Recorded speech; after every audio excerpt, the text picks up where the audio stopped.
Seja bem-vindo a mais um episódio do Por Trás da Marca, o podcast que revela os bastidores reais do mundo dos negócios. E você sabia que por trás de todo CNPJ de sucesso existe um CPF que nunca desistiu? E hoje eu recebo uma convidada que não se posiciona somente como corretora, mas como estrategista de patrimônio. Uma mulher que atua há mais de 12 anos no mercado imobiliário, já participou de grandes lançamentos no Brasil e hoje trabalha com investidores em São Paulo. Ela ajuda a construir renda, previsibilidade e crescimento patrimonial.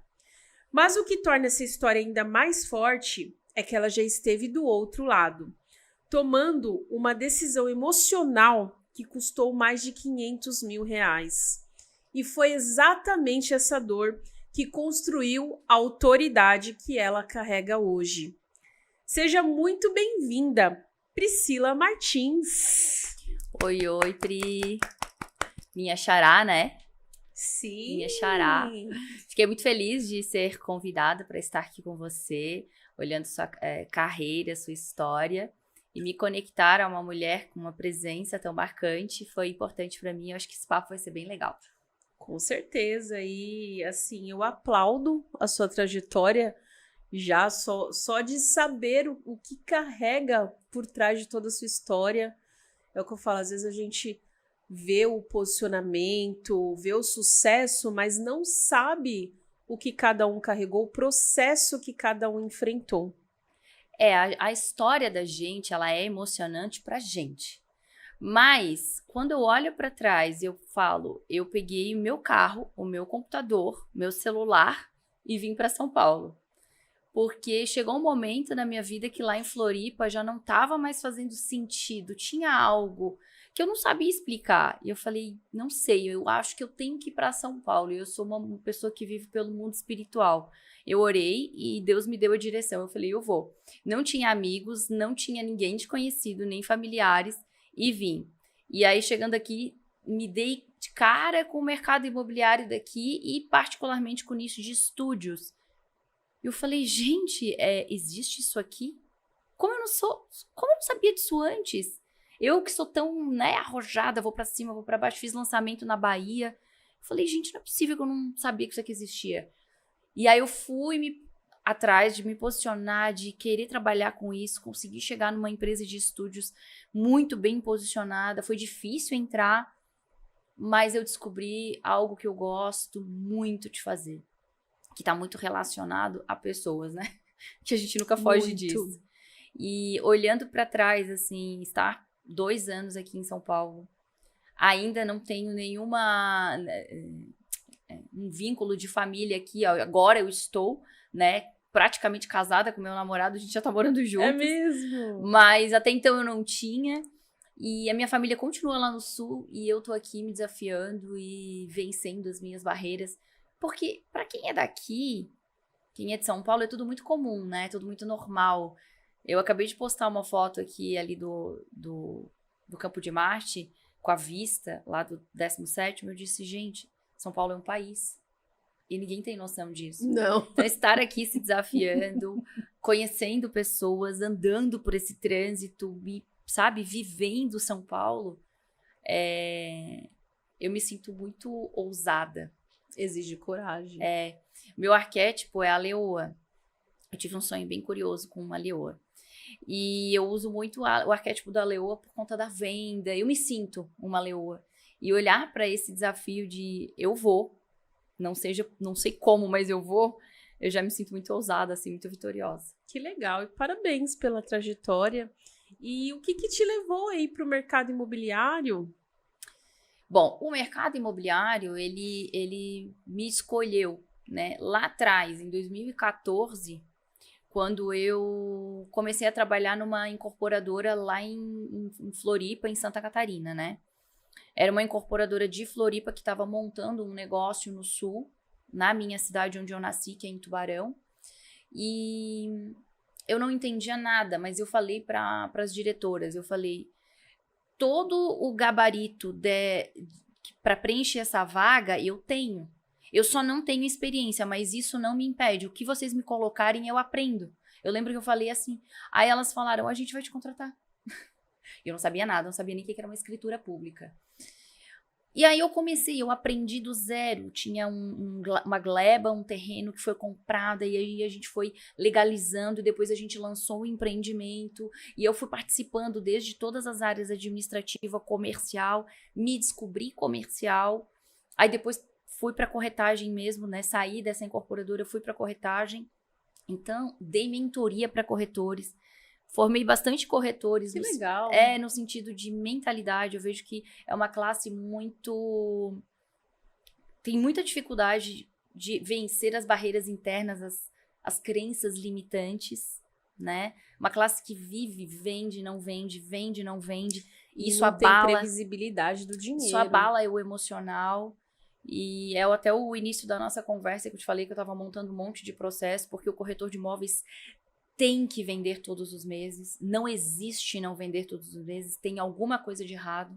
Ou ele não está fazendo processo, ou ele não está fazendo prospecção, ou ele não está tendo novos leads, ou ele tem um problema de atendimento. Mas ele tem que vender todos os meses. Como um vendedor não vai vender? Sabe? Então, dei mentoria para isso.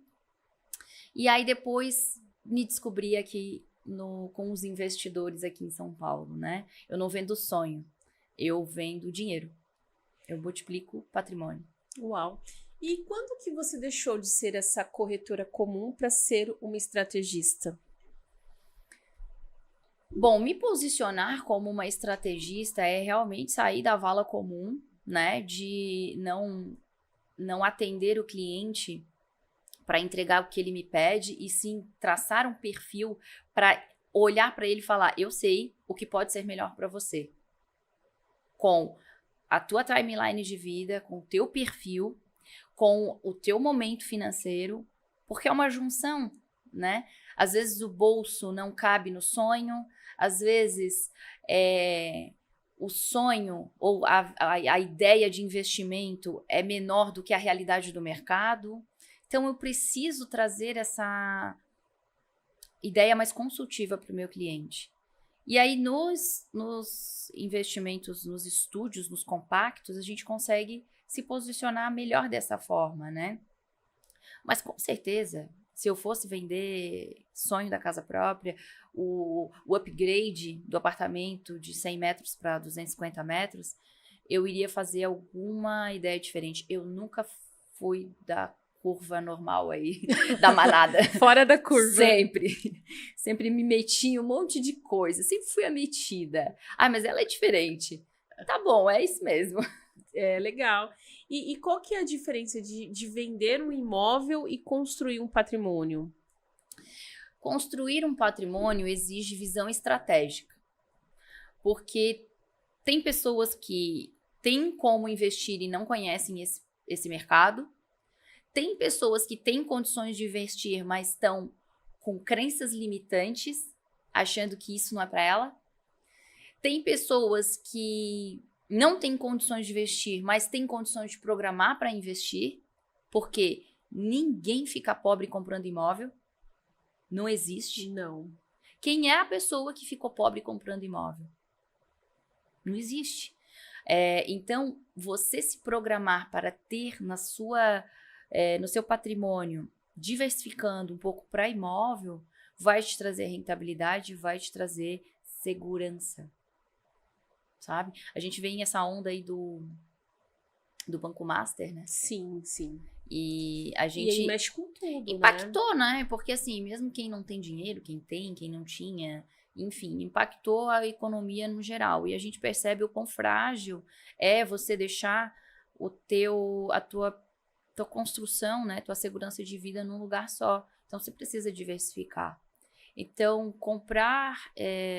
construir patrimônio exige visão estratégica, primeiro de tudo, alguém que esteja por trás te auxiliando. Um bom profissional, Um bom profissional. Porque tem muitos profissionais que só querem vender. Pri, o Google te traz informação, mas informação sem visão é só informação. Eu sempre falo assim, tem muito cliente que chega assim, ó, eu mando, né, um script e ele fala valor, como se ele estivesse falando com uma inteligência artificial. A minha vontade é de responder assim, ó, pesquise no Google. Porque tem. Sim. E eu tô te dando a oportunidade de você conversar com um ser humano, porque hoje em dia tá mais escasso isso, Sim. né? Mas é claro que os bons pagam pelos ruins. Então tem muito Exatamente. profissional que vende mentira no mercado. E aí, quando eu trago experiência, bagagem, confiança, autoridade, quando eu deixo o time do meu cliente falar mais alto, eu não pressiono ele, eu conduzo ele, mas eu não pressiono. Então, isso faz com que ele diga, opa, essa moça tem visão. Eu quero ser conhecida como, daqui 10 anos, a pessoa que comprou comigo vai dizer assim, aquela corretora fez eu ganhar dinheiro. É isso que eu quero marcar a vida do meu cliente. Nossa, eu comprei um estúdio lá em São Paulo e aquela corretora me fez ganhar dinheiro, tu acredita? Ela me disse pra eu comprar tal coisa, tal coisa. Então, isso pra mim é o que eu quero marcar na vida do meu cliente, é o meu legado. Que legal. E fala como foi essa experiência que te custou 500 mil reais. O que Traz o lenço, aconteceu? produção. Rindo de desespero. Chorindo. Em 2019, 2020, eu tava, assim, uma crescente muito grande no mercado, tava bem aquecido. Eu tava saindo da área de gestão, eu fui gerente, coordenadora por tempos. Então, isso, quem sabe aproveitar esses cargos consegue faturar legal, porque ele ganha a venda geral do empreendimento, né? Então, se a gente tem aí 100 milhões de um empreendimento, ele ganha X% em cima de 100 milhões. E eu fui fazendo, né, minha reserva e tal, até que chegou o momento que eu falei, eu vou comprar um imóvel. Vou comprar um imóvel para eu morar. Mas não deixa de ser um investimento. Sim. Imóvel para morar também é um investimento. E quem compra só pensando no sonho, pode dar problema como deu o meu. E aí, muito emocionada, eu lembro que eu comecei a pesquisar, eu tinha um teto, eu vou comprar até uns 250, 300 mil. Eu já tinha praticamente a metade do recurso ou mais. Dou de entrada, o resto eu parcelo e vou seguir minha vida. Que legal, meu primeiro imóvel, né, sozinha. E aí eu comecei a ver, até que eu passei numa construção, eu falei, nossa, esse daqui é bem legal, era pertinho do CrossFit que eu fazia lá, em São José, pertinho da orla, né, tinha vista pro mar. Falei, nossa, esse aqui eu acho que eu gostei. Mas eu queria um imóvel diferente. A diferentona. E aí, eu fui, e o corretor me levou no primeiro andar, que tinha 2 garden. Garden são aqueles apartamentos que tem uma estrutura, né? Uma sacada maior, tal, mas é primeiro andar. Ele falou, vamos lá na cobertura? Eu falei, vamos. Era obra de capacete, subia sei lá quantas escadas. E cheguei na cobertura. Quando eu me dei de cara, o mar era um sábado de manhã.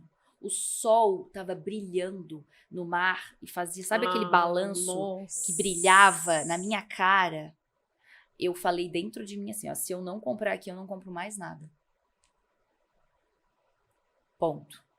Aí eu falei, nossa, eu quero, já me via morando naquela... Ele tinha uma janela assim gigante, era uma cobertura inteirinha, era única do prédio, então ela tinha 360 à vista. Eu falei, cara, eu preciso fazer uma proposta. Eu sei que eu fui pra casa, eu não sei qual foi a matemática que eu fiz, tá? Eu não sei.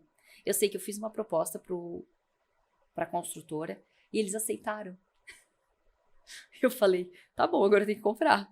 Dei a entrada, comprei, planejei uma obra, quebrei parede, uma obra de 150 mil, dei metade, financiei o resto, paguei 100% a obra e fui viver minha vida. Transicionei de carreira, de corretor, eu comecei a dar só mentoria. Então, eu ganhava uma comissão de 20 mil, passei a cobrar 2.500 de mentoria. A minha vida mudou de patamar. Padrão. De padrão. E aí, eu sei que eu tive uma quebra financeira, tive que vender às pressas, valorizou, mas a dívida que eu tinha nela já não estava... Empatou a minha conta e quase perdi, praticamente, tá? Empatou o que eu coloquei de aporte e devo ter perdido aí uns 30, 40 mil. Então, nessa brincadeira, eu falo que eu perdi 500 mil reais. Por quê? Emoção. Entende? Entendi. Falta de orientação. O corretor que estava comigo só queria me vender. Simplesmente não analisou o meu perfil. Eu tinha perfil? Tinha, eu tinha um bom carro, tinha um carro de 100 mil na época. Mas talvez não era momento. Outra coisa, um imóvel completamente difícil de vender. Uma cobertura, gente. Não vende todos os dias, não tem liquidez. Então, diante dessa minha história, né? Hoje eu olho para o meu cliente, eu não entrego qualquer coisa para ele. Eu sei o que vai fazer. Você sabe qual é o momento, né? Eu sei qual é o momento. Já teve cliente que eu falei, então você não está no momento de compra. Talvez não seja para você agora. Todas as vezes que chega um cliente novo para mim, eu falo, você está pensando em comprar agora ou você está analisando o mercado? Porque isso muda completamente, sabe? Se ele tá muito agoniado, eu dou uma segurada nele. Peraí, vamos aterrissar? Vamos entender? Então, eu acho que isso é fundamental para você não ter problema lá na frente, perder dinheiro, né? E por que você acha que as pessoas ainda compram pela emoção? Porque 95% da população mundial não despertou a mente ainda. Ela vive sob suas crenças limitantes, sem compreensão de quem ela é, não tem inteligência emocional, não tem controle das suas emoções, das reações, sabe?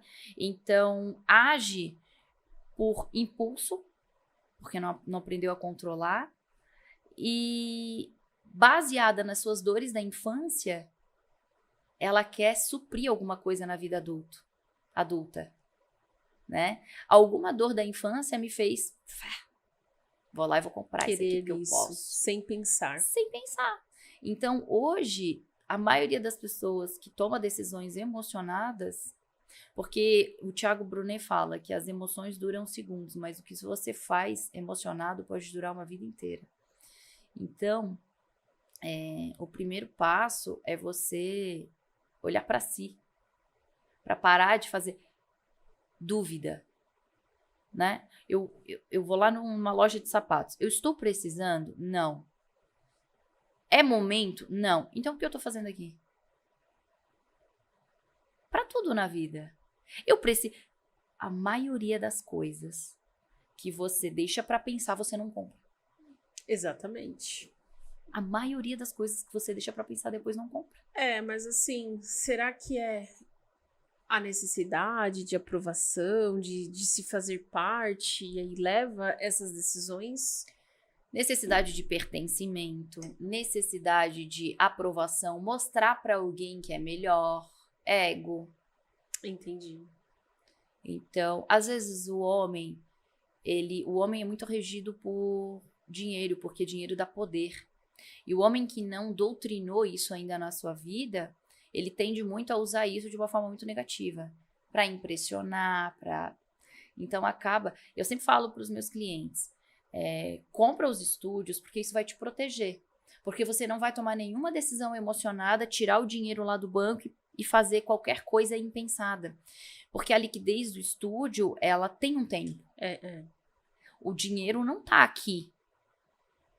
Ele tá sobre patrimônio, você precisa transformá-lo. Sim. Então, não é baixar de uma aplicação em 3 dias. E você pode fazer uma baita de uma M se você tá tudo muito disponível, se você não tem essa inteligência, sabe? Sim. Eu penso assim também, que principalmente em estúdio. Aqui em São Paulo é muito em alta. Eu vejo que todo mundo que compra consegue fazer um patrimônio, tem várias alternativas. E como que você monta essa estratégia patrimonial? Bom, primeiro que eu sempre faço isso personalizado. O que é para mim não é para você. Então, assim, hoje eu procuro conversar com o meu cliente para entender esses 3 pontos que eu te falei. O perfil dele, o momento de vida dele, idade, casado, não casado, tá? O bolso. Eu preciso entender onde está o nível financeiro dele, se ele já é um investidor arrojado, se ele já está em outros mercados. se o dinheiro dele tá no banco, tá num produto financeiro, tá em outro mercado imobiliário que não aqui em São Paulo. E o que ele deseja, qual é o objetivo dele? É só construir patrimônio, comprar 1, 2, em escala, 3, 4, 10 estúdios? É comprar um estúdio para rentabilizar? É comprar à vista para ter mais barganha? É comprar, dar o mínimo possível e deixar o banco financiar porque o estúdio se paga com a rentabilidade? Então, eu preciso entender tudo isso para dizer, para você nesse momento serve esse, nessa localização, com esse aporte. Ou estes.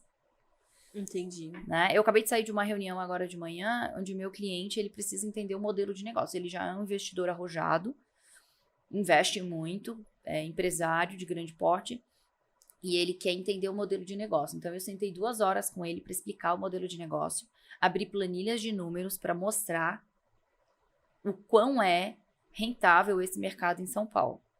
Aí agora a gente vai entrar em unidades. Então, eu vou levantar unidades estratégicas, que não basta comprar um estúdio, com o objetivo que ele tem. Então, demanda tempo.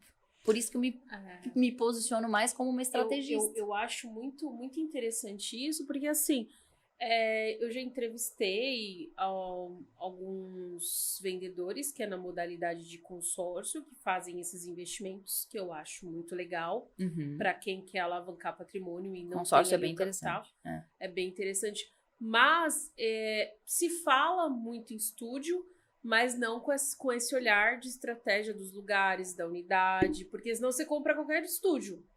Que nem lá em Guarulhos mesmo, eu não acho muito rentável o estúdio. Agora, em São Paulo, alguns pontos estratégicos, é muito bom. Pri, rentável para o quê? Para planejamento de aposentadoria, se fala muito nisso. Vamos ter uma aposentadoria com uma construção de imóveis? Então, você compra ali um estúdio, o valor que você aluga, você paga a parcela e com isso você consegue ir adquirindo novos. Mas não é só isso. Não. Tem toda uma estratégia por trás. A grande questão é o seguinte, o cliente chega com uma ideia, mas a gente precisa trazer ele para uma realidade. Eu quero um estúdio em Guarulhos para me trazer rentabilidade com Airbnb. Não. Eu quero um estúdio em Guarulhos para que daqui 15 anos eu tenha um patrimônio de X mil. Talvez. Aluguel convencional, que é rentável, não deixa de não ser rentável. A gente tem aí uma média nacional de 0,4, 0,5, sendo otimista 0,5 ao mês de rendimento de aluguel. São Paulo já é diferente da média no aluguel convencional, 0,66.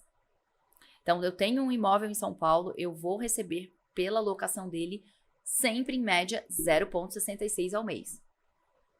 Muito bom em relação ao Brasil, né? Mas tem algumas localizações que vão me trazer 0,7, 0,8, 0,9. Pode chegar a 1% com Airbnb? Pode. Sempre chega? Não. Mas pode. Maior o risco, maior o ganho. Então, se você não tiver alguém estrategista por trás, é como eu falei, informação tem no Google. Inteligência não. Exatamente. Inteligência não tem no Google. E esse serviço hoje que você faz é desde um pequeno investidor para um grande? Você atua nos 2 nichos, nos 2 públicos? Eu vou com o mesmo entusiasmo por 5 mil e por 100 mil. Não faz diferença. Porque quem quer comprar um estúdio precisa também, da mesma forma que quem quer comprar 10. Não vai fazer diferença. Então, eu atendo quem quer chegar e investir com segurança, com bastante autoridade, pode vir falar comigo. Não tem essa acepção. Ah, legal. E essa sua parte de mentoria hoje é específica para corretores? Pri, essa parte de mentoria, ela tá assim numa gavetinha, sabe? Guardadinha. Eu acabo sendo mentora em todos os tempos. Sim, né? sim. Porque eu sento para tomar um café, lá vai um conselho. Eu sento para conversar numa reunião, vai 30 conselhos. Então, você se torna uma conselheira. Eu sou uma mensageira e conselheira de Deus. Essa é quem eu sou. Sou corretora? Sou. Tenho uma habilidade muito boa no mercado imobiliário, mas Deus me fez para ser mensageira e conselheira. E eu falo do amor de Deus, eu falo da palavra dele, e isso ajuda a aliviar o fardo emocional das pessoas. Então, eu acabo sendo sempre essa mentora. Trabalhar com isso, nesse momento eu não tô trabalhando. Não tô. Mas sempre tem alguém assim, ó. Sim. Ai, tu não tá atendendo, eu precisava trocar uma ideia contigo. Daí lá vamos nós. E essa parte de vendas, como que você consegue performar tão bem com as vendas? Eu acredito que, assim, ó, eu tô vivendo uma transição de estágio, de nível. Eu sempre fui uma corretora muito sagaz. Eu sempre fui uma pessoa muito sagaz. Então, se você me der algo para fazer, eu vou fazer muito bem feito, vou te trazer algo a mais, vou dar as minhas ideias e vou construir algo novo para ti. Eu não vou ficar só no que me pediram. Eu sempre fui assim. Então, eu sou muito boa de conversar, eu sou muito boa de persuadir. E isso fez de mim uma boa corretora. Então, você vai performando e tal. Agora, eu tô criando processos de vendas. Ah, que legal. Como que é? Porque eu entendi que venda não é sorte e nem talento. Venda é processo. Não existe a menor possibilidade de você cumprir um processo de venda e não vender. Não existe. Se você está fazendo o processo de venda diário, você vai acabar numa venda, porque venda é matemática também. Com quantas pessoas você tem falado por dia? Quantas pessoas você faz oferta do seu produto? Quantas pessoas na sua lista de contatos sabem que você vende? Então, não existe essa história, cara é sortudo, o cara é bom de vendas. Ele pode até ser ruim de vendas, mas se ele cumprir o processo, ele vai vender mais que tu que é bom. E como que é esse processo? Porque assim, eu também faço venda B2B. Como que você atua? Porque você está constituindo os processos agora, mas nem sempre foi assim. E pelo que você fala, você sempre foi uma excelente vendedora. Dizem aí as más línguas. Eu tenho um case Os bem legal. resultados mostram. Mostram. Eu tenho um case bem legal. A minha maior venda foi 18 unidades para um cliente só. Uau! A gente começou negociando com 3 e chegamos em 18. Assim, eu lembro de assinar o contrato no cartório ainda, que foi lá em 2019. E foi algo bem bacana, assim. Foi uma venda construída em cima de planilhas, de cálculos, e eu sempre fui muito boa nisso. Bom, processo. A pergunta que todo corretor deve se fazer quando chegar no trabalho. Quando ele chega no trabalho, ele tem que falar assim: o que eu vou fazer primeiro? Quando eu chego no trabalho, o que eu faço primeiro? Porque o que acontece? O vendedor, ele é dinâmico, comercial, lua, sabe? Não é aterrissado, ele é ar. Então, ele acaba reativo. Chegou um lead, vou atender. O coleguinha chamou, oi, vou tomar um cafezinho, vamos? Liga para um. O gerente chamou, o que tá... Entendeu? É mais ou menos assim. Então, eu entendi que eu preciso ter uma cadência de ações ensaiadas e estratégicas para que eu chegue numa venda. Como é isso? Qual é a tua prioridade máxima quando tu chega no trabalho, no escritório? Abrir a tua lojinha. Atender os novos leads, os novos clientes. Então, você precisa, primeiro de tudo, fazer isso. E você precisa ter uma estratégia de fluxo de mensagens. Fluxo A, fluxo B, fluxo C. Um eu mando vídeo, outro eu mando o áudio, outro eu mando tudo junto, outro eu mando... Para você ir testando o que dá mais resultado. Então, essa é a primeira coisa. Depois você vai ter follow-up. Você precisa fazer follow-up todos os dias. As estatísticas falam que as vendas, 83% das vendas acontecem do sexto ao 12º contato. Nossa! O lead chegou, Pri. Manda 1, 2, 3, 4, 5, 6. Ele não te respondeu. Mas isso não é rejeição. Não é lead desqualificado. É simplesmente o time dele. Então, você tem que ter uma cadência estratégica de follow-up. Na sétima, ele te dá um oi. Geralmente o pessoal desiste na terceira. Manda o WhatsApp umas 2 vezes, depois liga e por fim um e-mail e para por aí. Não. Hoje eu tenho uma cadência de 12 mensagens estratégicas para fazer com que ele me responda. Sabe? Mensagens do tipo: você não me respondeu porque você não viu ainda ou porque você não se interessou mesmo? Sabe? Uma conversa posicionada. Eu não tô ali tentando chamar a atenção de ninguém. Foi ele que pediu contato para mim.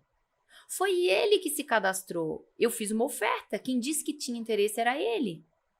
Né? Então, eu preciso ter estratégia nas minhas mensagens e fazer muito mais que 6. Porque ele vai... Eu tenho cliente que comprou comigo depois de 1 ano. Nossa! Então, a jornada do cliente, ela no mercado é de 7 a 8 meses. Então, tem bastante tempo. E essas captações de lead, geralmente vocês que fazem essa busca ou já chega para vocês os leads? Depende onde você está, né? Onde você está trabalhando, se você está fazendo campanha ou não.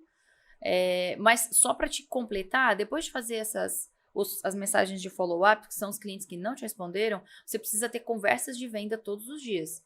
Pessoas que te responderam e que você precisa avançar no seu funil de vendas. Então, o fulano que estava interessado te respondeu. Opa, respondeu. O que eu faço agora? Agora eu vou qualificá-lo. Ele está querendo comprar agora mesmo. Bom, então eu vou avançar uma etapa. Agora, de qualificado, ele passa a apto para comprar. Então, a gente vai entrar numa proposta, vou traçar o perfil dele. Então, essas conversas precisam acontecer todos os dias. E você precisa ter também conteúdos. Quem não é visto não é lembrado. E você precisa ter prospecção. Novas pessoas impactadas diariamente pelas tuas ofertas. Listas frias, bases frias, Instagram, eu não sei. Dá teus pulos, mas faz prospecção. Porque você precisa ter várias pessoas falando, venda energia, você precisa falar muito daquilo que você faz para uma pessoa querer. É assim. E da onde que vem os leads? Eu faço campanha. Você mesmo faz. Você tem autonomia. Pago uma pessoa para fazer, né? O tráfego pago. Sim. Então, eu faço a minha campanha. Eu tenho recebimento da equipe que eu trabalho, que eu tô, né? Que eu tenho uma gerência. Eu tô embaixo desse guarda-chuva. E a própria empresa, né? A incorporadora que eu trabalho também faz uma distribuição. Tem algumas regras, você precisa ter uma presença, um horário, mas você recebe. Então, eu tenho várias fontes que faz eu estar com esse cronograma aí em dia, fazendo tudo isso. Entendi. E essa parte do corretor, eu conheço muitos, mas muitos mesmo, que assim, o fluxo de caixa é péssimo. Porque ganha 100 mil no mês e no outro mês não recebe nada. E gastou tudo achando que ia vender. Você já falou aqui que tem que vender todos os meses. Mas e quando não acontece? Como lidar com isso? Você já passou por algum momento assim? 100 mil de comissão é um corretor normalmente mais de alto padrão. Sim. Então, assim, quanto maior o valor do negócio, mais lento é o tempo dele acontecer. Né? Então, assim, um corretor que vem de alto padrão, ele precisa saber que vai entrar 200, 300 mil de comissão, mas pode ser que a venda aconteça dali 10 meses. Entendi. Tá? Então, ele precisa estar preparado para isso. E o problema não é o corretor, o problema é a falta de organização financeira. E pode ter certeza que essa pessoa que não tem um fluxo de caixa, o guarda-roupa dela é todo bagunçado, o carro dela é todo sujo, cheio de entulho, ela não tem organização, a área de trabalho do computador dela é toda ferrada, com um monte de coisa, um monte de entulho, Porque não é sobre finanças, é sobre adultecer. Às vezes um corretor de imóveis se posiciona frente ao dinheiro igual uma criança. Sabe fazer, mas não sabe controlar, não sabe organizar. Então é muito mais sobre isso. Então essa pessoa, tecnicamente, o que eu poderia dizer? Tem que ter aí uma reserva financeira de 6 meses. Tem que ter. Qual é o teu mínimo para você viver sem fazer nada e não entrar nada? Meu é 10 mil. Tem que estar 60 mil guardado. Tem que estar, deixa lá no caixinha, vai render todo mês. Tem que ter. E aí acaba deslumbrando muito, né? Vê muito dinheiro. A pessoa não tinha nada na conta, sem um puto. Aí entra 100 mil. Vou viajar. Gente, é igual quando a gente era criança que mudou a moeda, o pai deu R$2, eu fui lá no mercado e comprei tudo de chocolate.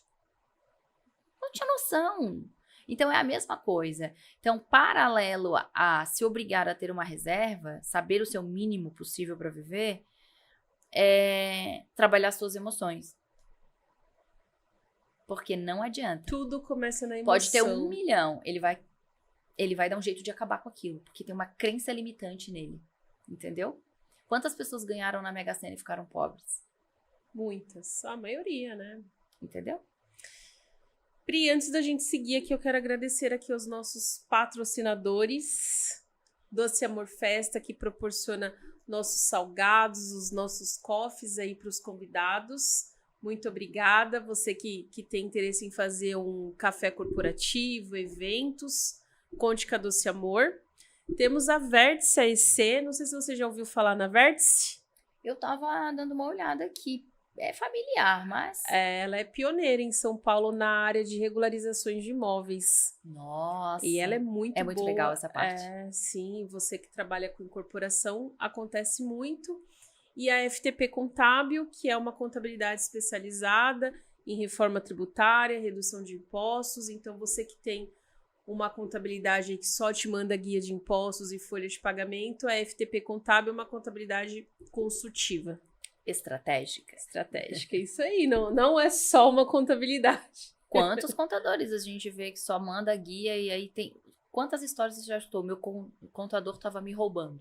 Nossa. Porque... Nossa, mas aí sai até... Não, me roubando no sentido, eu tava pagando imposto, mais porque ele poderia ter me dito para pagar menos. Sim. Eu já escutei muita gente isso, não, sabe, um termo mais chulo, mas eu já o escutei. Porque tem que ser estratégico. Sim, é o que mais acontece. Hoje em dia as pessoas não querem ter o trabalho de fazer um bom serviço. Querem fazer aquilo de mandar ser um agente do governo. E vai muito além disso. Principalmente esse ano, que agora os cruzamentos da Receita Federal tá 150 vezes maior que o do Pix. Então, assim, eu estava contando aqui para um convidado que a gente recebeu uma guia de desenquadramento do Simples para janeiro de 2027, que só chegava em setembro. Eles estão com tanta tecnologia que tá assim... E já resolveram o site do aplicativo do Gov?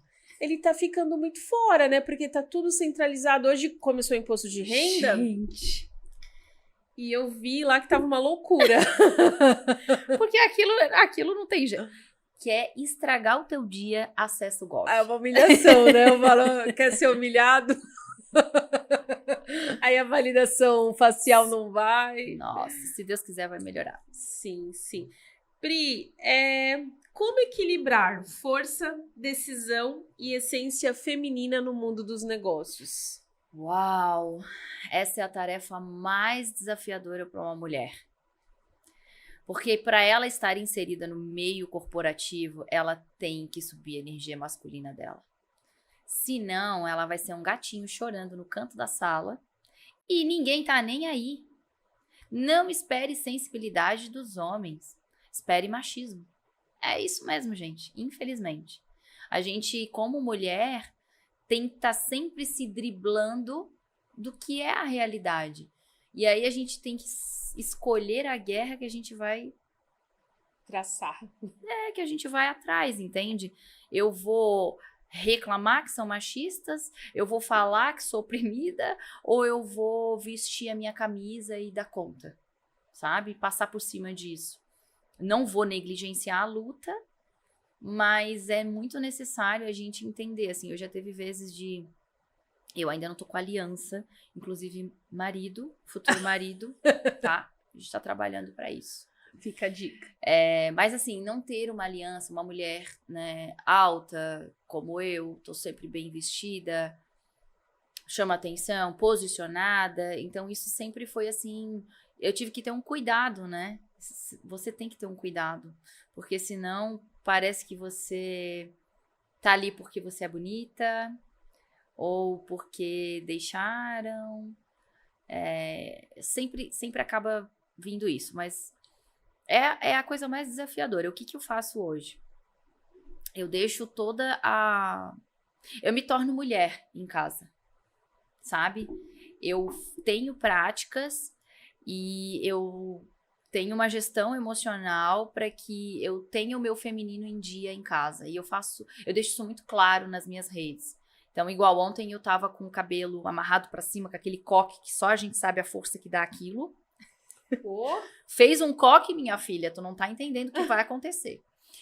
Fiz um coque, tava com uma roupa bem de casa mesmo, CPF inútil, e fiz uma comidinha, né? Então, assim, aquela mulher que tá sempre de salto, que parece que tá sempre nesse meio corporativo, eu tava fazendo uma massa bem gostosa pra mim, pro meu namorado, marido comer, e isso faz eu ativar o meu feminino. Então, eu tenho a espiritualidade também muito forte, muito embasada. Eu me permito ser frágil, porque fragilidade não é fraqueza. Eu sou sensível. Não existe homem com sexto sentido. Eu tenho sexto sentido. Então, eu me permito ser mulher e olhar para as características femininas como uma fortaleza. Como eu te falei, meu arquétipo é a leoa.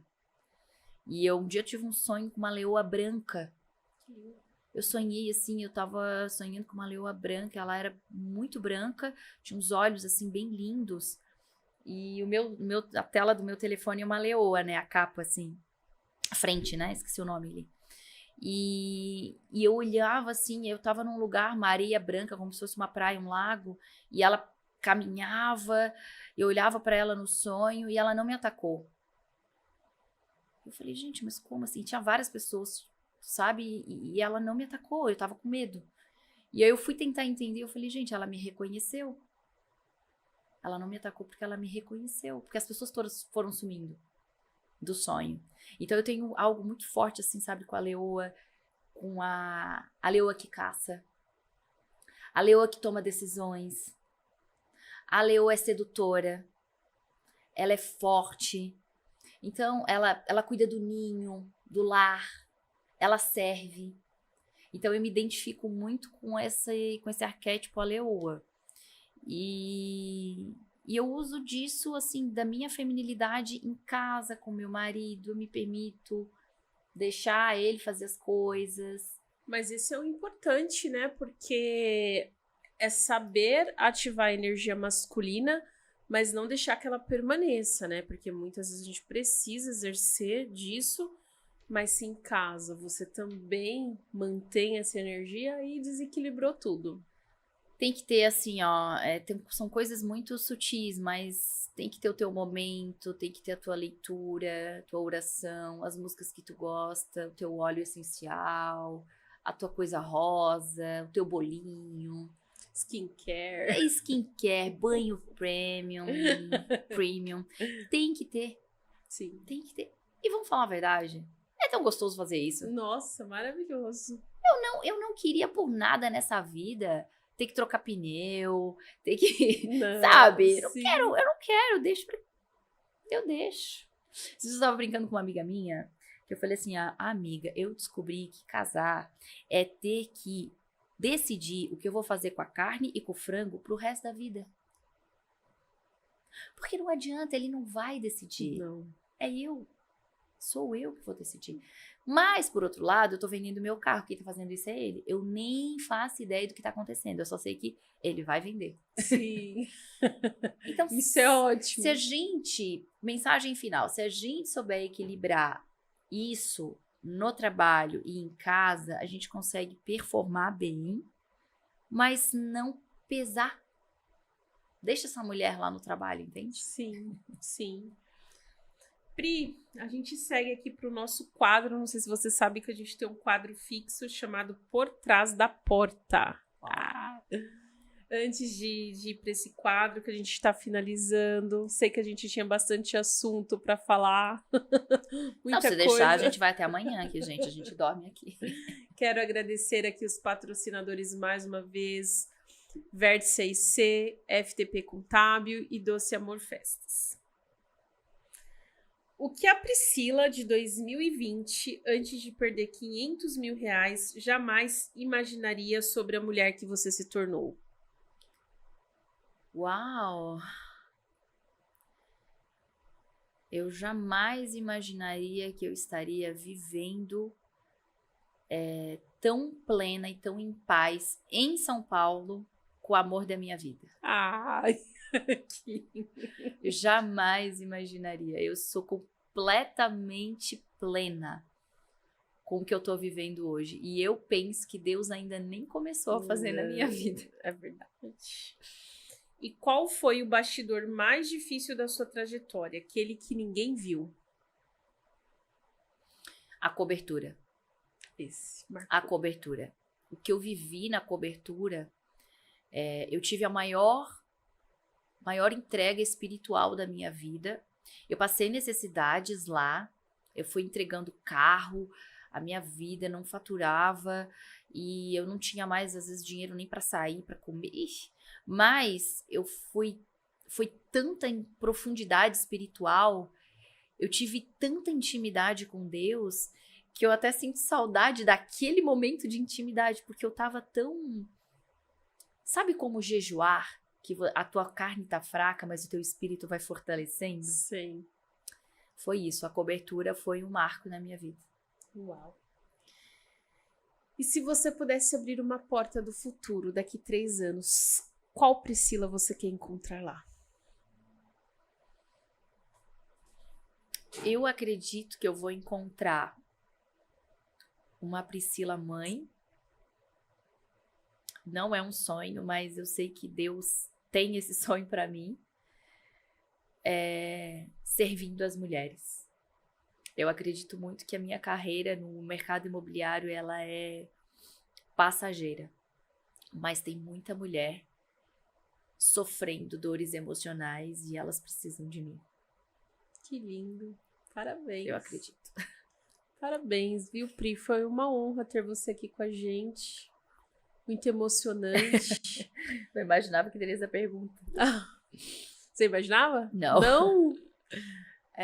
Mas é o que eu falo, por trás da marca, ele é isso, é pra gente acessar os bastidores de quem faz acontecer. Porque é muito fácil todo mundo olhar e ver um rosto bonito, uma mulher de salto, elegante, mas não sabe tudo que passou, tudo que teve que abrir mão, as necessidades, a vontade, os erros, os acertos, largar tudo, vir com coragem para uma cidade grande. Cultura diferente. Então, realmente é um ato de coragem que poucas pessoas fazem. Então, assim, é uma trajetória muito linda que eu tenho certeza que ainda vai impactar muitas mulheres. Quem sabe, eu olho para trás, eu falo, eu nasci numa cidade de 100 mil habitantes. Viver nessa loucura que é São Paulo, essa loucura deliciosa, não tem ninguém lá do meu mundo que eu conheci que fez isso.